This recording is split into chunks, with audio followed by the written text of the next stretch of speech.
I tried to get Dennis and Maureen to lock the doors after the first few people got here this morning, but they wouldn't go for it. And then I was hoping for another chorus, but that didn't work either. So anyway, our lesson this morning comes from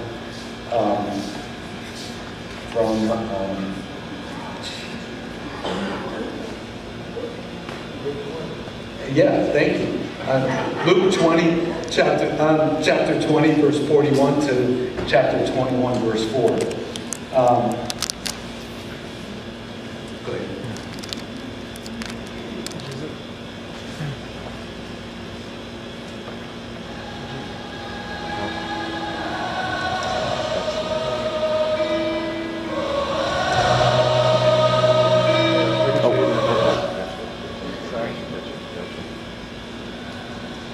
Jesus said to them, "Why do people say that Christ is the son of David?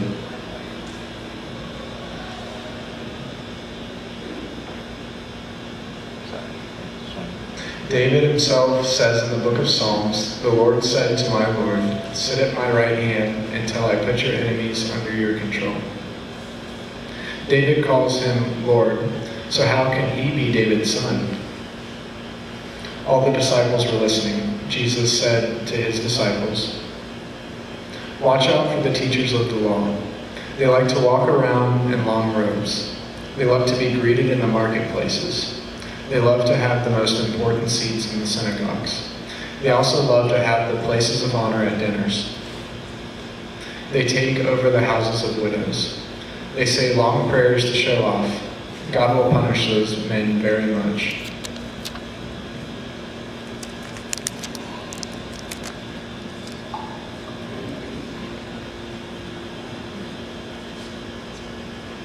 Okay, so the Pharisees and the teachers of the law, they were good at being seen by the congregation, and they gave their offerings in the open. They were dressed in their fancy robes, and they were the first in line to go up. And so there was this poor widow, and she was kind of watching in the background as the Pharisees came and kind of dropped their giving into the offertory box. And so they did it in a way that everybody could see what they were giving. And she's just standing in the background, I imagine, thinking, what am I going to do? Because all these people are giving a lot of money, and I just have 2 small copper coins. But it's all I have. And so she waited till everybody was finished, and then she went up and quietly dropped the coins in the offertory box.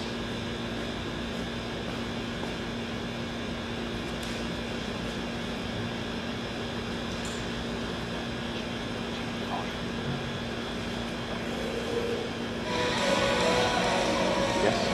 No.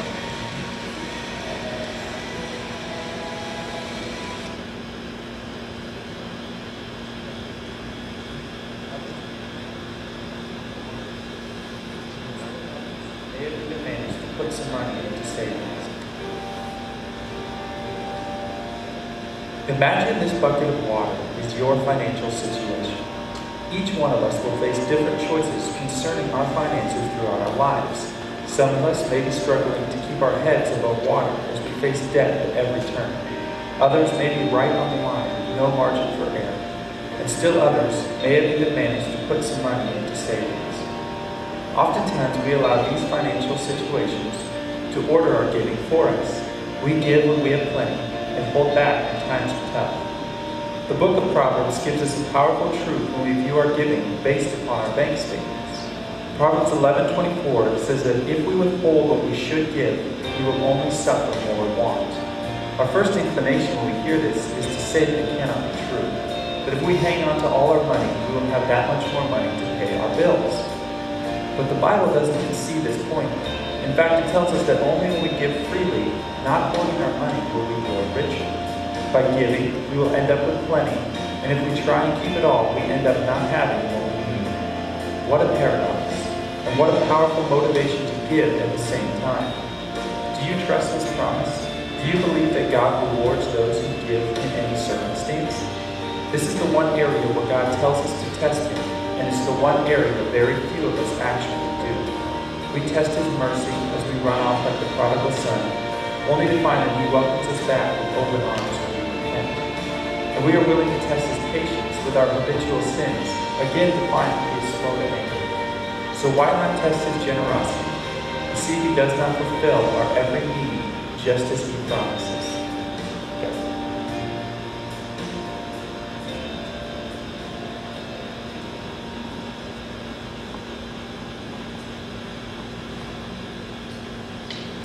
Okay, so the rich gave from their abundance. They didn't really miss the money that they gave. It wasn't anything that they had to worry about. The widow, however, gave all that she had. It's probably meant that she wasn't going to eat for a couple of days. Widows in that time, in the time of Christ, were not given any social security. They were not given any money. If they didn't have family and friends who were willing to take care of them, they were relegated to begging for food and for even a place to live sometimes.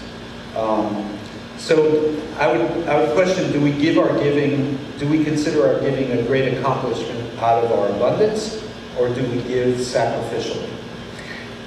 Genesis, the first chapter, verses 1 through 29, tell us the story about creation. It talks about God separating the light and the dark, the water from the sea, putting all the creatures in the oceans and animals on the land, and creating all the plants and vegetation and food and creating man, and gave man dominion over everything. So think about, we consider ourselves the owners of things. And really, if you think about it, all we do is manipulate and change what God has created. Think about, we can manipulate it, change it, or move it, but God still owns it. Think about building a house. You start with some sand, mix it with soda ash and limestone, and you melt it at 1700 degrees Celsius, which is about 3,000 degrees Fahrenheit. And you get a liquid that, when you form it out, becomes glass. You use concrete, which is mined from rock. You use wood that's milled from trees. But God put that stuff there to begin with. So all we're doing is changing it and using it for our comfort. And He allows us to do that. He gives it to us. A lot of times we consider human worth according to what possessions we have, our achievements, our physical attributes, or public acclaim. Even our intelligence is a gift of God, gift from God. So we shouldn't base our human worth on that. Too many times we get caught up in what we have because too many people buy things they can't afford with money they don't have to impress people they don't really like. And so we get caught up in this circle of being able to keep up with the Joneses. If a friend goes on a vacation, we feel like we need to go on a vacation also. But that's not the case. We share God's image and His characteristics, and that provides us a solid basis of self-worth.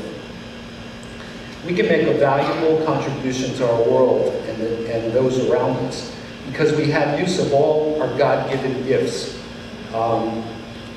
whether it's material gifts, wealth, or intelligence and capabilities and abilities to manipulate goods and services. And when we do that to the best of our ability, that's what gives us human worth. If God owns everything, what are we? What does that make us? We're stewards. We're aliens in this world and travelers through life. We're on our way to a life in eternity with God. God has allowed us to have things in our lives. Some have lots of things, some have a few things, and many of us have a number of things in between the two extremes. The most important thing to remember is that stewards, we are stewards over what God has given us. Another way to think about it is, most of us have had friends who've gone away on vacation or an extended trip, and they'll ask you to house sit for them, whether that means moving into their house or just checking on it on a weekly basis or whatever. You wouldn't think about moving your belongings into that house. It's not yours. It's theirs, but you are taking care of it for them. You're making sure that it's safe and sound and nothing has happened to it. If there's any leaks, you might need to take care of it. Anything like that. Or perhaps you have a friend who couldn't take a pet on a trip, and so you're pet sitting. You're not going to change that pet's name and get it groomed to your liking and while they're away. It's their pet. You're just taking care of it. And God forbid anybody asks me to plant sit. I can kill a plant in a matter of 24 hours. I really and truly believe all I have to do is walk by it and it withers. But the main thing is, these belong to other people, just the way everything in our earth belongs to God. It's His. Think about the first century church, and that gives us an idea of how we should act as Christians. Acts 24, verses 44 to 47, read, and I'm using the Good News translation, so it may be a little different from your Bible. All the believers continued together in close fellowship and shared their belongings with one another. They would sell their property and possessions and distribute the money among all, according to what each one needed. Day after day, they met as a group in the temple, and they had their meals together in their homes, eating with glad and humble hearts, praising God and enjoying the goodwill of all the people. And every day the Lord added to their group those who were being saved. Now, they gave as needed. I don't believe that they all as a group went out and sold all their belongings. I don't believe that for a second. But I do believe that if they found need among their members, that they would be willing to sell goods, sell services, go out and help a farmer tend his field, and just make some money so that they could help each other survive. And again, there were a lot of widows and poor people, so they were willing to take care of each other the way God had intended. They gave as needed, and they gave as needed all they had, if it was needed. Think about that.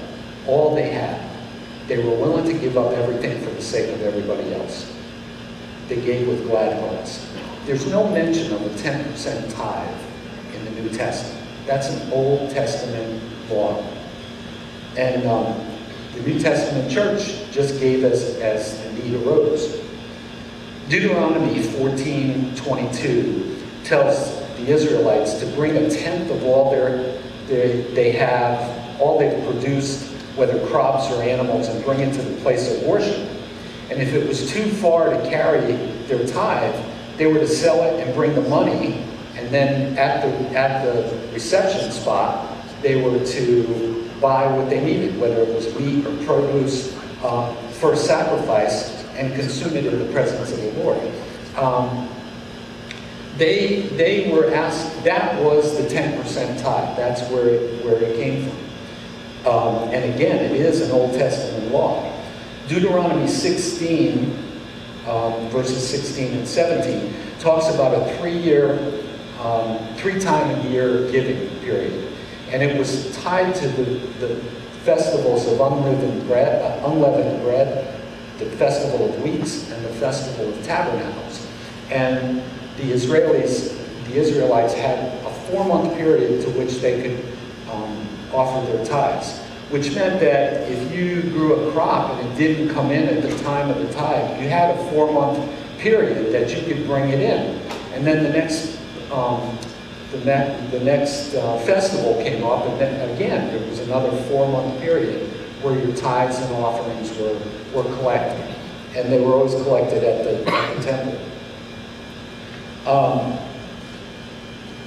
Each person was expected to give in proportion to God's blessing.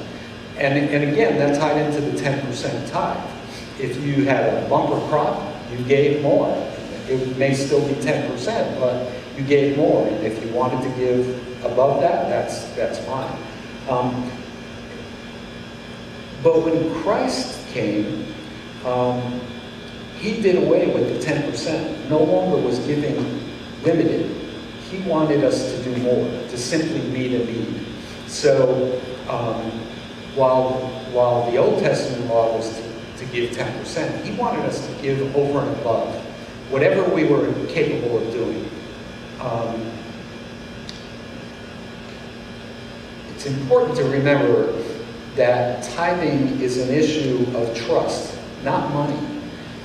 When you tithe, you trust that the Lord is going to take care of your needs. And in many cases, he's going to take care of your wants also. So again, tithing is an issue of trust in God. 2 Corinthians chapter 9, verse 6 says that whoever sows sparingly reaps sparingly, and whoever sows generously will also reap generously. So if you don't consider a limit on your giving, then you're gonna reap the benefits of that. God's gonna bless you over and over again. Again, in 2 Corinthians chapter 9, verse 7, God loves a cheerful giver. Giving is a heart decision, not a compulsion. You shouldn't be giving because you feel you have to. We all have the ability to give to whatever extent we are able to. And that's the attitude we should have. In 2 Corinthians chapter 8, verses 1 to 5, I'll read it from my Bible. It says, this is Paul's second letter to the Corinthians, and it talks about the Macedonian church. It says, "Our friends, we want you to know what God's grace has accomplished in the churches in Macedonia. They have been severely tested by the troubles they went through, but their joy was so great that they were extremely generous in their giving, even though they were very poor. I can assure you that they gave as much as they could, and even more than they could. Of their own free will, they begged us and pleaded for the privilege of having a part in helping God's people in Judea. It was more than we could have hoped for. First, they gave themselves to the Lord, and then by God's will, they gave themselves to us as well." Later on in verse 12, it says, "If you are eager to give, God will accept your gift on the basis of what you have to give, not on what you don't have." And that's an important statement. We give according to what we have. You may say, "Well, gee, I don't have an extra blanket to give somebody."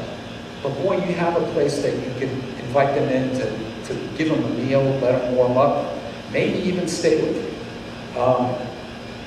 Later on, he says, "It is only fair that you should help those who are in need. Then when you are in need and they have plenty, they will help you." So again, it's kind of you reap what you sow. If you're generous with people, they're going to be generous with you when the tables turn. The one who gathers much did not have too much, and the one who gathered little did not have too little. So God always provides. We continue to look at, a lot of times we have a human eye when we look at our possessions. And we have to remember that our possessions are a gift of God. They're His, that He owns. We're simply stewards. For me, those of you who know Marietta and me may have heard our testimony at CCW. And if you ever want to look it up, they have it on file, and you're welcome to look at it. I became a Christian because of my finances, believe it or not. And so this is a topic that's near and dear to my heart. We were deeply in debt. Mostly me. I have to take ownership of that. My wife is the frugal one, and my wife is the one who could save out of anything she had. But me, my wife used to shudder when I call and say, I'm going to be late from work today. I'll be home as soon as I can. Because she knew that might mean that I was going to come home with a new stereo and new clothes and maybe even a car. And I had done that a couple of times. Just said, I'm going to be late from work. I'll be home. And came driving up in a shiny red, nice little looking car. When I got to the bottom of the barrel. And I have to tell you that credit cards were my downfall. I had a great credit rating because I kept paying minimum amounts on my credit card. And we got to the point where my wife would never get a credit card in her name, never. I was the one who had all the credit cards. And I probably had 10 or 12 of them at this point. I was $98,000 in debt, just in credit cards. That did not include our mortgage, did not include car payments. I charged anything and everything I wanted until I couldn't keep up with the payments anymore. And then I couldn't charge because one by one, they started canceling my cards. And it got so bad that Marietta would not go out to the mailbox. She would not answer the phone because she knew that there were going to be a handful of threatening letters. There was going to be a number of threatening telephone calls, and she just couldn't deal with it. And that was okay. It was my doing that got us there, and I tried to the best of my ability to get us out. But it wasn't until it was Christmas time, and we had managed to scrape up enough money to buy some gifts for the kids. And I couldn't sleep at night. I wasn't sleeping at all. And I got up in the middle of the night and went into the family room, and I started reading the Bible. I had been studying with a friend of mine who was a very strong Christian. And I just fell on my knees and started crying and said to the Lord, I can't do this anymore. I can't keep up with the bills. I can't, and I was afraid I was going to lose not only our house and everything in it, but more important, I was afraid I was going to lose my family. And so God brought me to Malachi. And I wasn't used to reading a lot in the Old Testament, but Malachi 3:10 and 11 says, bring the full amount of your tithes to the temple, so that there will be plenty of food there. Put me to the test, and you will see that I will open the windows of heaven and pour out on you in abundance all kinds of good things. I will not let insects destroy your crops, and your grapevines will be loaded with grapes. Then the people of all nations will call you happy, because your land will be a good place to live. That really struck my heart. Now, I knew we didn't have crops, so there weren't any insects. But we did have things that people could come and take. And we didn't have grapevines, so there wasn't a lot to reap from plants in our yard. But there were things I could lose. But the one phrase in that Bible section was, put me to the test. And I said, it can't be that God is telling me to test them on this. But it was. And so I sat down, and this was like 3 o'clock in the morning, and I wrote out a sketchy budget. And I always gave in church, but I have to be honest, when I gave in church, it was a couple bucks. On a good week, I would give 5, maybe 10 at a holiday, but I was not a cheerful giver. It was what I had left, and I knew that 10 bucks might not buy lunch for a couple days. So I was terrible at giving. But the Lord said, test them. And so I said, okay. So I wrote this budget out, and I prayed with my whole heart and soul. And I said to the Lord, okay, I know that the requirement in the Old Testament is 10%. I can't possibly see that I can do that right now. So I sat down and wrote out a budget where the first thing I gave was a 2.5% tithe. And I promised the Lord, I made a pledge, I threw out a fleece to him. I promised the Lord that any raises I got from that point on would go strictly to him. And until I got to a 10% tithe. And I want to tell you that he was more than faithful with me. We started giving 2.5%, and we gave it, I used to get paid every 2 weeks. And every 2 weeks I would sit down and cash my check, and the first 2.5% went to the Lord. Within about 3 months I got a raise. That entire raise went to add to that 2.5%. Now I told you that we were $98,000 in debt just in credit cards. And I will tell you that the telephone calls got to be outrageous. But I did work out deals with people where I would give them less than the minimum, and I promised them that I would be paying on a regular basis, and I kept up with that promise. If I promised a credit card company that I was going to give them $5 a month for the time being, that's what I gave them. And I sat down and I did an amortization chart on every debt that I owed. And I started with the least amount and paid it off, and then took that amount, added it to the second, and it was called snowballing. And within a year and a half, through raises and promotions, I did get 2 promotions in a year and a half. We doubled our salary. And by that time, we were giving 10%. In a year and a half's time, we were able to give 10% in our tithe. Within 3 years, we had paid off every dollar of debt we owed, except for our mortgage.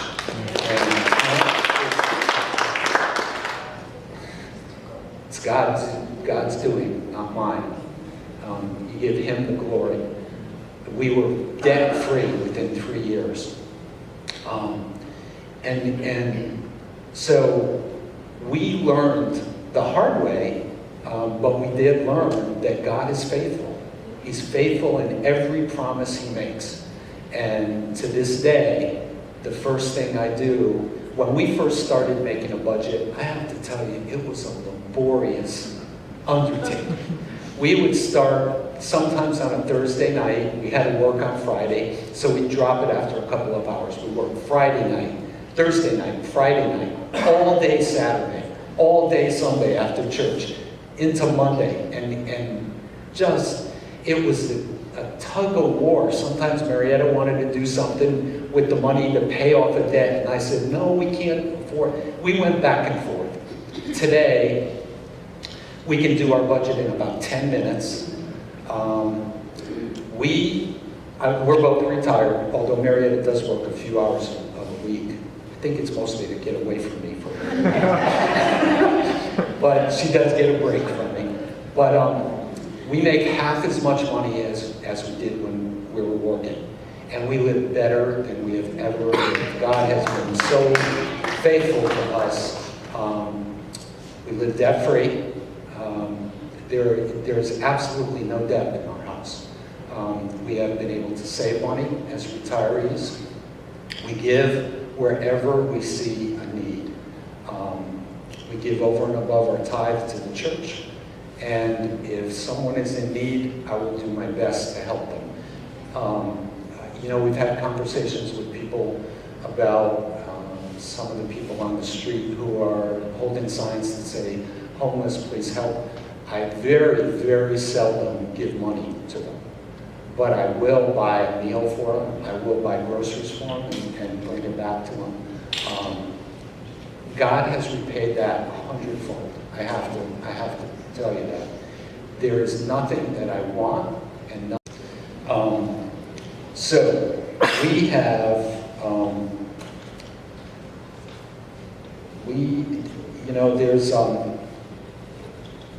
there's some secular places you can find God's word too. And one of the places I saw, and I got a big kick out of this. I don't know if you're a movie buff, you've probably seen this movie, but it's Hello, Dolly of all movies. And Barbara Streisand, who plays Dolly Levi, talks about she quotes her husband Ephraim, and she quotes his philosophy about money. According to him, he said, money is like fertilizer. It's most useful when it's spread around, helping things grow. And it's so true. Money is a tool. And again, as a tool, God gives us the money we make through the abilities that he gives us. We all have jobs, whether they're physical jobs, mental jobs, whatever. He gives us the ability to earn a living, and he gives us that money. So we were talking as a group of elders in the ministry of the church, and we would like to lay out a tithe challenge to you. And here's how it goes. There are forms out in the back. If you just fill out the form, and your tithe has to be given either by check or through automatic giving. If you will purpose to tithe for the next 3 months, next week is the first week in June, if you will tithe 10% to the church for the months of June, July, and August, at the end of August, if you have not seen God work in your life, we'll return every penny to you, without question. But we will guarantee you that you will see some change in your life if you agree to tithe your money. It's God's money, and we tend to think of it as our own. If you're giving a full tithe now, then I would challenge you to give more sacrificially, or if you don't feel you can do that, continue to do your tithe, but tithe other things. Tithe your time, tithe your abilities, tithe your talents, and tithe your home. One of the greatest opportunities that Marietta and I have had is over the years we've opened up our house to missionaries. We've had them stay with us a week or two. I remember a group of young men from Africa who came to CCW and performed. This was a few years back. And we had them stay with us. We had the greatest time with these young men. Our house was always filled with music. They were big jokesters. We had a great time with them. I can't remember their names by now, but I have each one of them pictured in my mind. It was a great opportunity for us. We've had an intern stay with us for 3 months. Again, a great time. And it doesn't even have to be that big a deal. You can invite people in for a meal. Invite them in for a night of fellowship. And I live in a gated community right now, and I use the golf opportunities I have to invite people in. And we have a great time. And you will never reap more enjoyment than you do when you give of yourself, whether it's financially or time or abilities. And so keep in mind the tithe challenge. If you're not tithing, then please consider it. And we're going to see one more video, and then I'll pray us out.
today and this opportunity to share your word. Help us to remember that we should be so grateful for what you give us, and know that what you give us is often given to us so that we can help others. Whether it be through our finances or our abilities, we ask that you bless us as we know you do, Lord, over and over again. We just pray that someone this morning would be touched by the opportunity to begin tithing if they aren't already. And we just know that by doing that, they will be blessed over and over again by you. We just thank you again for your word. Give us a good week, Lord, and we just pray these and all things in your name. Amen. I was going to say something really quick. How crazy. This just blew my mind. And Emily's, I'm sure, Cassie's. We're sitting here, and at the end of that video, during the scripture, how it says that, if you test him, he will open up the heavens and open up the floodgates. And how fitting that we are doing Open Up the Heavens as a song. And God is awesome. That is ridiculous. Yes, I was like, what? Mind blown. So anyway, stand with us. We're going to sing one last song.